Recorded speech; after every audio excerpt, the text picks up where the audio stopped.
Well, after many delays due to my monitor being stuck in RMA hell, thanks Gigabyte, I am finally back and doing those 4090 benchmarks that I promised quite a while ago. Today I have over 10 different VR games to test. However, this is not going to be a direct comparison with another GPU, like my 3090 Ti versus 4090 video. You can check that out in the description if you want to see more benchmarks. But this is going to be just kind of a more general performance showcase of it, as I've sold that GPU already. Yes, that includes VRChat. You can stop asking about it! But you are here for benchmarks and not my charming personality. I can see that in my subscriber versus non-subscriber numbers. Go fix that. So let me know the specs so we can get started then. The test configuration is an EVGA Z690 Dark Kingpin motherboard, 6000 MHz CL30 DDR5 RAM, i9 12900K, all running with an Asus TUF RTX 4090 GPU. And this will be running on the Pimax 8KX with 5000 by 3160 per eye resolution, unless noted otherwise, with a refresh rate of 90 Hz. I am not using FSR or foveated rendering on any of these games. Got another video planned for that, but it was all native resolution here, with one special exception at the end, so stick around and see what that is. Do also bear in mind the recording penalty of around 10% for performance, because every single last frame matters in VR. And here I've got a decent selection of VR titles, from some bigger and graphically demanding ones, walking sims, and first-person shooters.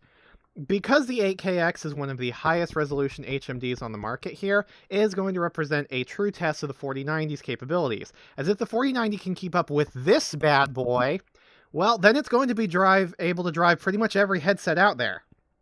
Now, let's get started. So, let's start with the big one everyone's been asking for, VRChat.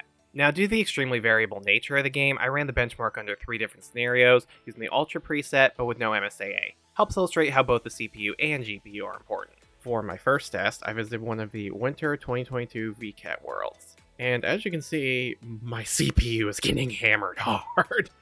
I am definitely CPU bound in this situation, as let's take a look at my GPU utilization. It's kind of all over the place. Sometimes it's high as nearly 90%, yet other times it drops to below 60, sometimes even 50%. And yet, I am still not maintaining 60 FPS, even when I get to a point where it is consistently quite low in utilization.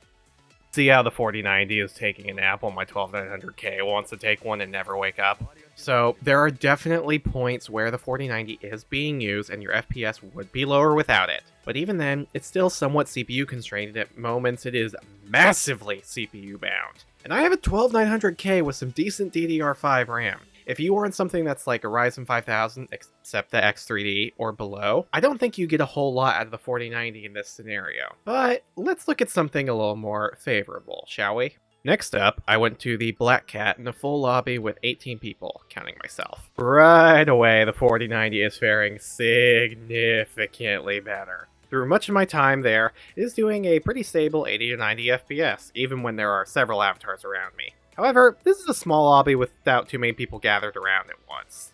But the GPU is absolutely holding up very strongly and with the high utilization. A weaker GPU could perhaps have some issue maintaining that near solid 90. Let's try a little bit bigger lobby with the more avatars at once. 5 people in front of you is not a whole lot for VRChat. Let's look at 15 to 20. I visited the Midnight Rooftop world in a full instance of 25. Right away, it can be plainly seen both my CPU and GPU are being taxed. But notice the GPU utilization in comparison to the VRChat world. It's sitting at 90% or higher almost the whole time, and I'm getting around 50-55 FPS. This despite there being around 15 to 20 avatars directly in front of me at nearly all times. Any other GPU would be getting the absolute hell kicked out of it by the situation and resolution. And yes, the 4090 is still definitely struggling, but keep in mind this is with 0 safety settings on ultra graphics, and it's such a high resolution while recording. If I was just playing normally and turned my graphics or res down just a notch or two, I'd easily be maintaining 60 FPS or higher. And the lower resolution headset could probably do even beyond that. This isn't one of those ridiculous 40 or even 80 person lobbies, but maintaining this despite 20 plus avatars, several of which look pretty high spec, pretty great results in VRChat. Let's move on to checking out some of the AAA VR titles now, starting with Alyx. Now that VRChat's done and over half my viewers have clicked off the video, we're going to look at Half-Life Alyx with all ultra settings and dynamic resolution disabled via this command. For those who don't know, part of why Alyx is so performant is that it has a dynamic resolution system that will adjust your resolution down to as low as 65% of your headset's res in order to meet your refresh rate. That matters a whole lot for performance, but can sometimes hurt the visuals. Also, don't know what happened with this hidden area mask on the bottom left, only Alyx did this. Anyway, as is plain to see, the 4090 is maintaining a solid 85 to 90 FPS in the opening area, with a tiny bit of headroom due to the 85-90% usage. So it is clearly being put to good use. This is despite how goddamn amazing the graphics in Alyx are, and goes to show that Valve really optimized this game beyond just the dynamic resolution scaling helping the performance. Really, this is the experience through like the entire first stage, with a few small spikes, like where the walker's leg stomped off the roof, and I briefly dropped to almost 70 FPS, but very soon recovered from that. You more or less get the picture, and I don't think I have to show more. Regardless of your headset, you can disable dynamic res with Alyx on the 4090, and could even super sample quite a bit on something lower res in the 8KX. The game just looks beautiful. Next up is one of VR's big disappointments on game, but still graphically intensive, Medal of Honor. I got two tests here to illustrate why you still want to check your settings on some games. Both are maxed out, except for the AA. This is going to be important. On the first test, I use MSAA times 2, and look at the general frame rate here. It's around 60-65. Now, frame rate stability is super important in VR, and I would prefer this compared to wild swings between 50 to 90 FPS, even if the average frame rate is technically higher. And 60 here is playable, I guess, but in a game like this, definitely a level where I would probably turn down settings to get higher frame rates. Doesn't matter if it's in the actual gameplay and shooting or during the cutscene, frame rate is pretty stable around 62. So, let's check out the other test I was talking about, where everything is the same except I turned off anti-aliasing. And look at this result. I mean, I went from 60 bloody FPS all the way to a locked 90 with only around 80% usage. One single setting change resulted in an over 40% boost in this area. That's just absolutely maddening, and no setting is worth that much performance impact if you don't already have massive headroom. 60 to 90 FPS in VR is a hugely different experience. I mean, look, even in the cutscene, which was sometimes below 60, the usage goes up, but it is still a pretty good 90 FPS. SAA times 2 doesn't even really do all that much for the shimmering at this pixel density. Absolutely not worth the performance hit in an otherwise maxed out game. Now, we move on to another big story-driven VR game, which wasn't a disappointment. The Walking Dead, Saints&Sinners. I am running the game at all max settings here. But moving through the post-apocalyptic state, the frame rate is a little bit inconsistent. But overall, it's still alright. When wandering through the city, it seems to be generally bottoming out around 60 FPS, but the average is more around 75 or so, which is still a pretty good result. Definitely a playable experience, and the game still looks pretty nice even despite the cartoon stylized looks. However, I still would probably turn down some settings or use the FSR/FFR mod for more stability. HMD's lower resolution than the 8KX may not even need such a thing though, and I would be entirely unsurprised if they could maintain solid 90 or potentially even higher if you use those. Or hey, maybe the ridiculous AA is the performance black hole just like with Medal of Honor. It wouldn't be the only game where that happens. You'll see later. Pulling away from the story-based games, we have another popular VR title, Blade and Sorcery, on the following setting. Pretty high ones at that, though as you'll soon see, there is a lot more headroom here. And this was also tested with the Outer Rim mod, as finding good Star Wars VR experiences with lightsabers is like a needle in a haystack. Here on Camino, a pretty cool looking map visually with lots of rain effects, we have what is easily the most impressive result by far. This thing is basically doing a locked 90 Hz with absurdly low frame time, and yet is still sleeping with barely cracking 70% usage. I have some serious room to super sample this if I want to, or even use even higher AA and larger shadow distance. I really don't have to show much more here because I think you get the point. Everything was like this except for a few tiny spikes. The performance on Blade and Sorcery is just incredible and feels so amazing for how responsive the melee feels. And I know some people enjoy them, so let's have a brief look at some scenery games since I got a couple for my family. The kind where you just walk through a beautiful looking landscape to relax and get away from the dark and dreary depressing reality that is your house. Just me? Anyway, first here is a Walk in the Woods. Beautiful looking game where you do exactly as the title says, out in a more open area. I was getting around 60 FPS, but once inside in the more dense and lush greenery, more around 50 to 55. And for a game like this, that's fine. But I may consider going with the FSR mod here, since I'm a sucker for frame rates. But on most other HMDs, 4090 should do just fantastic. And next up here is Castle Rock Beach, which lets you explore a beautifully crafted rendition of that. With this is located in Australia, and I tested here with everything maxed out and FXAA anti-aliasing. On the beach here, you can see that the 4090 is maintaining a solid 90 FPS without issues, despite the really impressive visuals. However, as we go away and start to approach the forest again, the frame rate dips quite a bit. More around 65 FPS, and then it stays there through the brief walk inside. Again, low, but for something like this, that's not bad, and easily enough to enjoy everything on max settings. So, let's check out some first-person shooters now. I can't call myself a proper American if I don't like to shoot things.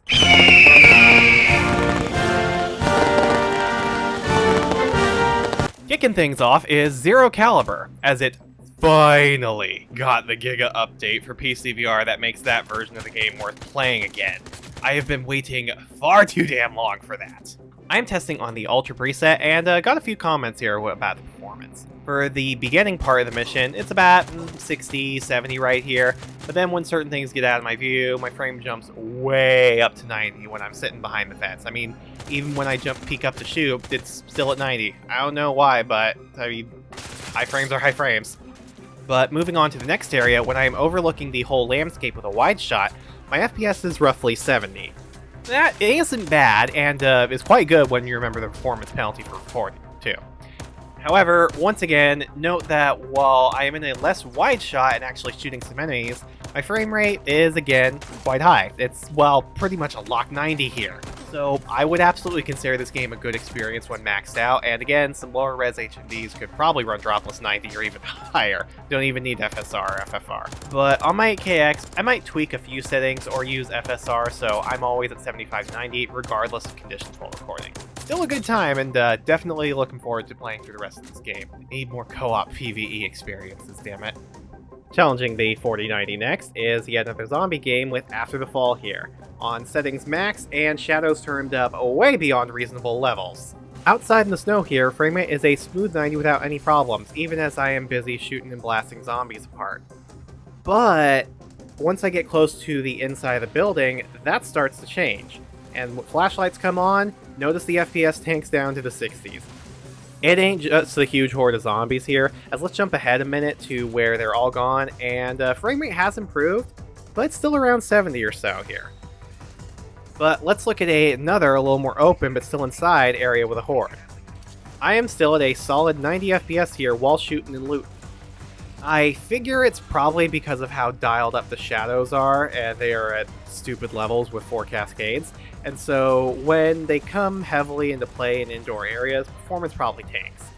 But this is still a pretty playable experience, and I consistently have over 70 if I wasn't recording. So yeah, game performs quite well.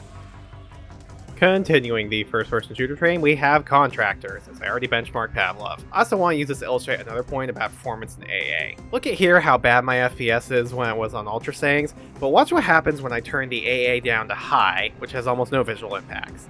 FPS pretty much doubles from mid-30s to mid-70s. Medium skyrockets me to 90 FPS for room to spare, but that actually does have an image impact. Contractors! What the hell kind of AA are you using to cause this? Remember kids, just like with Medal of Honor, if you have poor VR performance, try turning down the AA first. most high-res HMDs aren't too badly hurt by using lower AA settings. Ultimately, I settled on all high settings plus ultra shadows and res, which is native, as that appeared to give high visuals but also smooth frame rate. Feels like a lot of people play this for the mod, so I did a modded Star Wars map. This map wasn't really the biggest looker or anything, but between the spawn area and this, I think it's a decent representation of what to expect on performance. You can see that I largely hover around 75-80 FPS in most cases, and sometimes I'd even go up to 90. If I wasn't recording, shoot, I'd have been at a solid 80 plus FPS even in the menu, and 85-90 in this map. As long as you don't take the utterly stupid choice of max AA, the 4090 handles even this beastly res, and so will certainly crush Contractors with room to spare on anything lower resolution. And I know that I'm light on sims due to not being a big simmer, but I do happen to own Assetto Corsa, and so I thought to benchmark it. As you can see here, I am running on all max settings I can. Ignore the res, that is my monitor's resolution. So I quickly set up a race with 12 cars plus mine on the track. Even stationary with them all around me, I'm getting a pretty solid 80 FPS. Even the dips are only around 75 or so. And once the race actually starts and all the cars are away, crashing into each other, that trend keeps up and performance stays quite strong and solid throughout the whole race. And I spun into the dirt here to try and get a wide shot of the area and all the cars to see if it stressed the frame rate, which it didn't. Totally not an accident from forgetting controller inputs, not at all. Performance was like this the whole run, so let's move on. And to cap things off, I have another flat screen to VR mod in the form of Resident Evil 8. The reason I'm benchmarking this is because Resident Evil 7 is a little bit more lightweight, and because it has the both DirectX 11 and DirectX 12 versions, sometimes performance can vary depending on which one you use, whereas Resident Evil 8 only has DirectX 12. For RE8, I ran with these things pretty much all maxed out, except for the ones where you have to turn off in order to make the mod work. I ran both with a ray tracing plus FSR and ultra quality, and then I ran without ray tracing or FSR, but otherwise identical settings. Notably, however, I dropped my FOV to normal, which in turn reduced my resolution to 3788 by 3160, which is a bit closer to HMDs like the G2 or Vive Pro 2 after super sampling. The footage you're seeing here is from a decently demanding cutscene in the first 30 minutes, so no real spoilers here. And it's also from my run-through on full native, no ray tracing or FSR. And the reason for that is, if you look at the top left, you probably noticed by now that the FPS VR frame rate graph that's normally there, kind of missing. That's because I'm an idiot and I made a horrible mistake where I forgot to put the graph there due to changing the scene in OBS because it was normal FOV. So I only realized this when I was actually editing the video, so I'm instead going to show the frame rate graph and data from FPS VR's event viewer to summarize the findings and talk about them a little bit. Or you can also look through and see how I check my wrist-mounted data more than somebody waiting for work to end checks their watch while I go over everything and jump around a bit to show it. When in the cutscene here, without all that much happening at the table, it's around 70 FPS or so. But when things got more intense, like during the fire and it's starting to spread and burn down the house, well, things dipped down to around 65 or so. Frame rate is a little bit low, but it's still pretty impressively stable. And the findings on the are from the non-RT version. I'm not going to bother showing that because when I use the ray tracing version, I got some very weird haloing around the shadows, which I would not even bother with. Way too distracting. It just doesn't work right in RE8. Anyway, so as you can see from the images that I put up, the average FPS was about 69.65, which is a pretty strong result for such a graphically intensive game ported to VR when maxed out. But I still probably would use FSR to boost performance to a bit more consistent 75-90 FPS. Or hey, maybe that performance and DLSS patch that Prey Dog's been teasing us with will eventually come out. So, those are the benchmarks.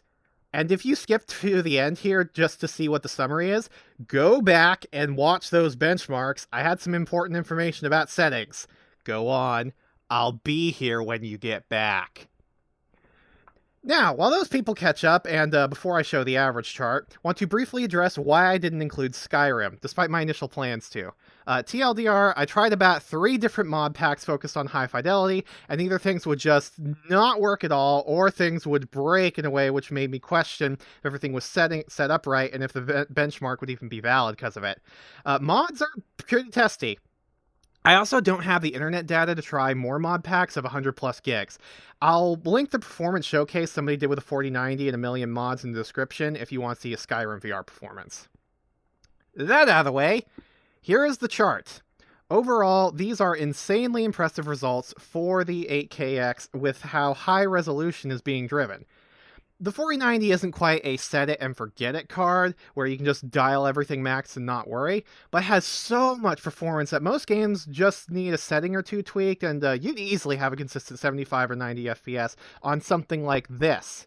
Even in populated VRChat worlds with zero safety settings, I'm still getting fairly usable numbers, though I'd probably go down from ultra settings to keep at least 60 FPS.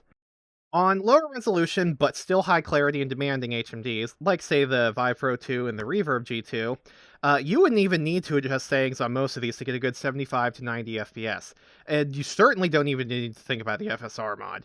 Some of these could probably justify even 120Hz mode on the Vive Pro 2. And you could probably argue that the 4090 is something you may very well could be able to max the majority of titles and just not bother with tweaking the settings for quite a number of HMDs. Like, the Index, I'm sure will do pretty much everything at 90 Hz you throw at it. Except for anti-aliasing. I don't know what the hell some people were thinking with those kind of results, but that's why you still want to check your settings.